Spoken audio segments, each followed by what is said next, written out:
And this is why. That's my brain. Some of you have seen my brain before. I've got a UG of my brain.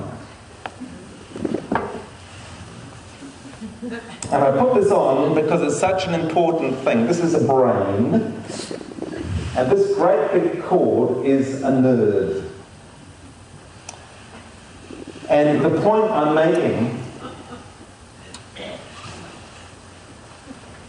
is that that's in my insides. Nobody looks after their insides very well because they can't see their insides. They spend a lot of time on their hair, they spend a lot of time on their teeth, moisturisers, we tan, all the things that you can see, but when you can't see them, you tend to forget about them because they should work automatically.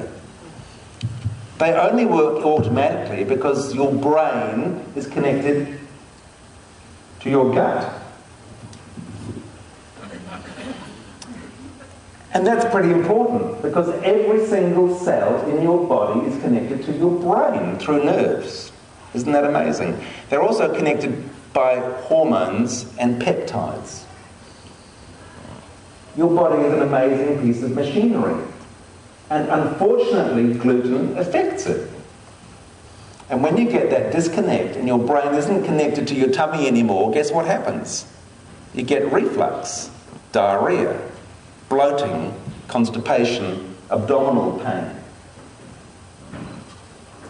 And there's lots of data now to show that the symptoms from your gut, from gluten, are due to intestinal dysfunction because of brain dysfunction.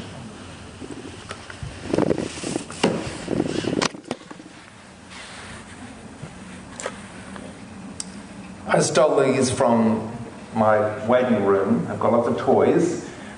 We've decided to take the Lego out because you can imagine all the Lego blocks on the floor after a busy day's clinic and who gets left picking up the blocks. So we don't have them in the waiting room anymore. But what I've found is that people don't get what an antibody is. We talk about it, you know that you've got to measure it, but what is it? Why does your body bother? Why does it make all these things which upset you so much? Well, pretend this is gluten. It's made of amino acids. There's several blocks here. And unfortunately, our body does not digest this very well at all. It's stuck together. And when you eat it, and it goes down, the body can't digest it. It remains intact. And if your gut is a little bit inflamed or a bit irritated, it can easily pass through the lining of the gut and catch onto the immune system cells, and the immune systems get really cranky and they make an antibody. And they make something like this, which is an exact fit. So the antibody can catch the gluten, which is in your body, and get rid of it.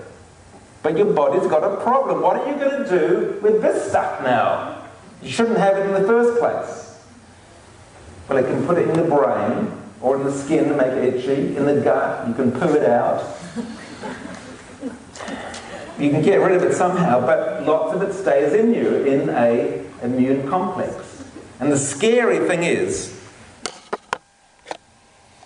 that this antibody can cross-react with the neural tissue, pretend this is a bit of a nerve, and it can click onto the neural tissue and irritate it just the same and cause gut damage or gut dysfunction through nervous problems. If the nerves aren't working well, your gut won't work very well.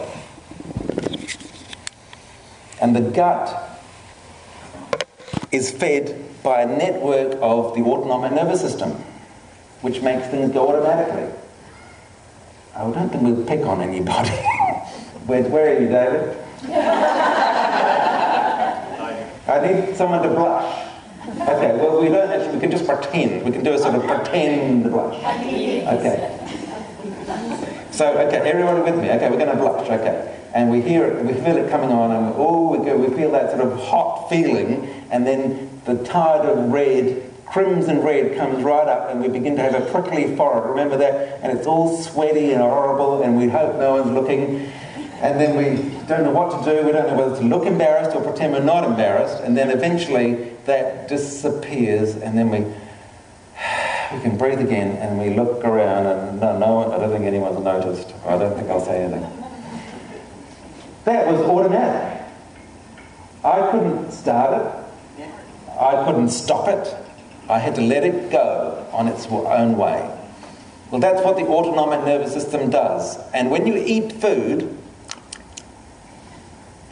the next thing you should know about it, other than feel good, is the download.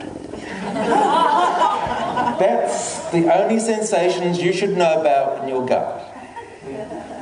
But most of the people here may know every single bend and kink in their gut because the gut isn't working well because of neurological disease. I wrote this up in a paper last year, bravely, and the magazine, the Medical Hypothesis, the medical paper, bravely published it. And to my great joy, last month, or the month before, our great saviour, Marios Hadjivassilo, you should all read this, Gluten Sensitivity from Gut to Brain. And he reviews all of the neurological damage literature and all of the neurological damage data that he has. And he's calling out that gut disease is from neurological harm, not from the intestinal damage.